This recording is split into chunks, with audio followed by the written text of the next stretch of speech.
দেখো, ঢাকায় আসার পর আমি প্রথম জানলাম এই শাকটা এইভাবে খেতে হয়।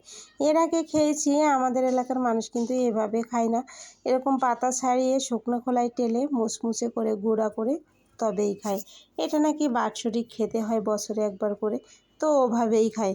তো আমার তো জানা নেই, আমাদের এলাকার মানুষ কিন্তু এভাবে কখনোই খায় না, আর খেতে হয় যে এভাবে তা জানেও না।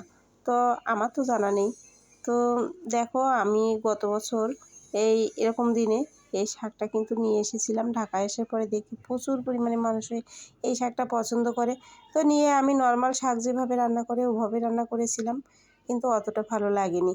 তো কেমন জানি ঢ্যাঁড়সের মতো নালা নালা মতো ভাব, আমি সেখান থেকে আর কিনিই না।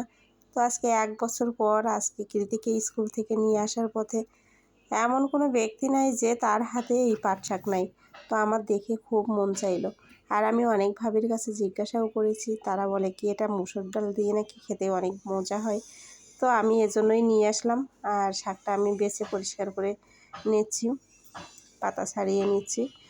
আর এটা কিন্তু আজকে আমি মুসুর ডাল দিয়ে চিংড়ি মাছ দিয়ে রান্না করব।